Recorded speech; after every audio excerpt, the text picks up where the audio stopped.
नमस्कार मित्रों, आज चिंतन में सत्य की खोज। सत्य एक है, अनेक नहीं। सत्य अनेक नहीं हो सकता है। अनेक में एक ही सत्य की अभिव्यक्ति होती है।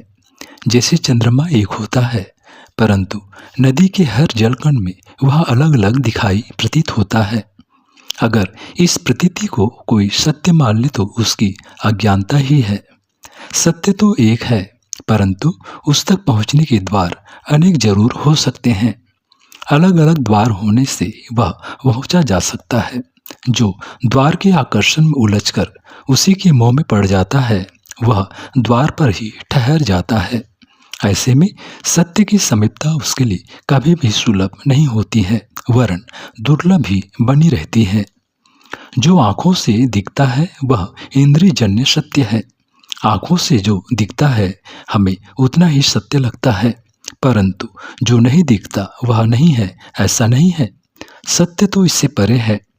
जैसे जैसे इंद्रियों की सीमाओं को हम लांघते जाते हैं, वैसे वैसे सत्य प्रकट होने लगता है। मन की धरातल पर यह और साफ दिखता है, और जब मन की सीमा को भी पार कर लिया जाता है तो सत्य और भी स्पष्ट दिखने लगता है। यह तो ऐसा है जैसे दर्पण के ऊपर से जमी धूल को जितना साफ किया जाए, प्रतिबिंब उतना ही साफ साफ दिखता है। अतः हमें जो सत्य दिखता है वह सापेक्ष रूप है। संसार में जिस सत्य का हम अनुभव करते हैं वह सापेक्ष सत्य है।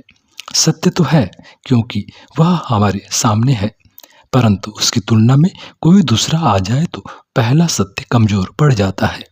इस तरह एक सत्य के सामने दूसरा सत्य आ जाता है और यह संसार चलता रहता है। सापेक्ष सत्य दिक्काल के अंतर्गत होता है, परंतु निरपेक्ष सत्य देशगत या कालगत सत्ता नहीं है। न तो यह किसी स्थान विशेष पर होने से उस स्थान से प्रभावित होता है और न उस पर समय का कोई प्रभाव पड़ता है। निरपेक्ष सत्य स्थान और समय अर्थात टाइम व स्पेस से परे और पार होता है। इसे कोई चीज प्रभावित नहीं कर सकती है और न यह किसी से प्रभावित होता है। वह जैसा है वैसा ही है, इसमें कहीं कोई परिवर्तन नहीं होता है। निरपेक्ष सत्य केवल परमात्मा ही हो सकता है। वेद उपनिषदों में इस परमात्मा को ही निरपेक्ष सत्य मानकर इसे अपरिवर्तनीय, अखंड, अविभाजित, अमर्त्य आदि अनेक विशेषणों से युक्त माना गया है। निरपेक्ष सत्य किसी भी काल बंधन से सर्वथा मुक्त है। इस पर त्रिकाल का कोई प्रभाव नहीं पड़ता है। सत्य कालातीत है। काल को समझने के लिए तीन खंडों में बांटा गया है। भूत अर्थात वह समय जो गुजर गया है, आएगा नहीं। वर्तमान जो अभी है, बना हुआ है, तथा भविष्य जो अभी आने वाला है। यूं तो काल खंडित नहीं होता है, यह एक सतत प्रवाह है, परंतु इसे मानवीय बोध के लिए तीन भागों में बांट दिया गया है। स्मृति भूत है। चित्त में अतीत की घटनाएं संचित हो जाती हैं, वह उसे स्मृति कहते हैं, परंतु ये स्मृतियां वर्तमान में आकर जीवंत होती है। हमारी सारी स्मृति, ज्ञान, विज्ञान और विवेक की सत्ता भूतकाल की अनुभूति है। हालांकि ये भूतकाल की घटनाएं हैं, परंतु सभी काल में इनकी उपादेयता एवं उपयोगिता बनी रहती है, इसीलिए इन्हें कालातीत कहते हैं। परंतु जब हम उन अनुभूतियों को अनुभव करते हैं तो वह वर्तमान की समझ बन जाती है। हमारी समस्त समझ का विकास भूतकाल में हुआ है। वर्तमान की प्रत्येक गतिविधि में अतीत की सक्रियता नजर आती है। वर्तमान का प्रत्येक क्षण अतीत के अनुभव से आया हुआ है। अतीत वह सुदृढ़ आधार है जहाँ पर वर्तमान टिकता है, खड़ा होता है। हम जो भी हैं अपने अतीत का परिणाम हैं, और वर्तमान में जो कर रहे हैं इसमें भविष्य का निहितार्थ छिपा हुआ है। यह भी एक विचारणीय विषय है कि जब से सृष्टि का निर्माण हुआ तब से आज तक सब भूत के गर्भ में समाहित है। वर्तमान का क्षण भी बड़ा महत्वपूर्ण होता है। अतीत का महत्व निस्संदेह है, परंतु वह तो जा चुका है, हमारे पास है नहीं, और हम कितना भी अनुनय विनय करें वह वापस नहीं आएगा। हाँ, इसके अनुभव से सीखकर वर्तमान का श्रेष्ठतम ढंग से सदुपयोग किया जा सकता है। वर्तमान ही भविष्य का आधार है। वर्तमान में किया गया प्रत्येक कर्म भविष्य के गर्भ में परिपाक होगा। यह सत्य तो है, परंतु निरपेक्ष सत्य नहीं है।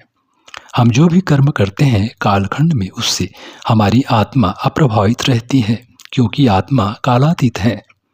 सत्य की चाह कैसे पैदा हो, सत्य किस तरह जीवन में उतरे और कैसे इसे पाया जाए, इस संदर्भ में उपनिषदकार कहते हैं कि यदि सत्य की चाह है तो चित्त को किसी भी आग्रह में से मत बांधो। जहाँ आग्रह है वहाँ सीमाएं हैं, और जहाँ सीमाएं हैं वहाँ सत्य नहीं समा सकता, क्योंकि सत्य तो स्थान से भी परे हैं और समय से भी परे है। जहाँ आग्रह है वहाँ सत्य नहीं आ सकता। आग्रह और सत्य में गहरा विरोध है। मुक्त जिज्ञासा सत्य की खोज के लिए पहली सीढ़ी है। इस सीढ़ी से ही सत्य की खोज में पहला कदम रखा जा सकता है। जो व्यक्ति सत्य की अनुभूति से पूर्व ही अपने चित्त को किन्हीं सिद्धांतों, मतवादों एवं आग्रह से बोझिल कर लेते हैं, उनकी जिज्ञासा कुंठित एवं अवरुद्ध हो जाती है। जिज्ञासा खोज की गति और प्राण है। इसी के माध्यम से विवेक जागृत होता है। इसी के माध्यम से उचित और अनुचित के बीच भेद किया जा सकता है। उचित और अनुचित भेद के बिना, सही गलत निर्णय के बिना विवेक जागृत नहीं हो सकता। जिज्ञासा आस्था से नहीं, आश्चर्य से पैदा होती है। जब कहीं हमें सामान्य से परे कोई ऐसी घटना दिखाई दे जाती है जिससे आश्चर्यचकित हुए बिना नहीं रहा जा सकता, तब जिज्ञासा प्रकट होती है। आश्चर्य स्वच्छ चित्त का लक्षण है। उसके सम्यक अनुगमन से सत्य के ऊपर पड़े हुए पर्दे क्रमशः गिरते जाते हैं और एक क्षण सत्य झलक उठता है, उसका दर्शन होता है। यहाँ पर यह बता देना आवश्यक है कि आस्तिक और नास्तिक दोनों आस्थावान होते हैं। आस्तिक की आस्था तो समझ में आती है, परंतु नास्तिक कैसे आस्थावान कहलाएगा? दरअसल आस्तिक की आस्था विध्यात्मक होती है और नास्तिक की आस्था निषेधात्मक या नकारात्मक होती है। नास्तिक भी आस्था करता है, जो कुछ निषेध है उसमें उसकी गहरी आस्था होती है, जबकि सत्य का खोजी इन दोनों से मुक्त खोज के लिए स्वतंत्र है। यहाँ किसी की भी आग्रह के लिए कोई स्थान नहीं है, और जहाँ ऐसा होगा वहीं सत्यानुसंधान प्रारंभ होगा। सत्य की खोज के लिए पूर्वाग्रह, मत, सिद्धांत आदि से मुक्त होने की आवश्यकता है। जो पहले से इन्हीं मतों से बंधे हैं, सिद्धांतों से बंधे हैं, पूर्वाग्रह से ग्रसित है, वे भला कैसे सत्य की खोज कर सकते हैं? सत्य को न तो बांधा जा सकता है और न बंधे हुए किसी मार्ग से प्राप्त किया जा सकता है। जो असीम है, सीमित नहीं है, उसे कैसे किसी सीमाओं के माध्यम से पाया जा सकता है, उपलब्ध किया जा सकता है? मतों अथवा आग्रहों के खूंटों से विश्वास या अविश्वास की जंजीरों को जो खोल देता है, उसी की नाव सत्य के महासागर की यात्रा करने में समर्थ हो पाती है। मित्रों, सत्य को पाने के लिए जो कुछ भी है और जिससे भी हम बंधे हुए हैं, उसे खोलना ही पड़ेगा। सत्य अनंत का विस्तार है, अनंत अंतरिक्ष में व्याप्त है। जो स्वयं को खोलकर मुक्त उन्मत्त होकर इस अनंत अंतरिक्ष में उड़ान भरने का साहस करता है, वही सत्य का अनुभव कर सकता है। जो यह जान लेते हैं कि अपने सार रूप में हर कहीं एक ही सत्य विद्यमान है, जो इस सच्चाई को जानते हैं, वे राह के अवरोधों को भी सीढ़ियाँ बना लेते हैं, और जो नहीं जानते उनके लिए सीढ़ियाँ भी अवरोध बन जाती हैं।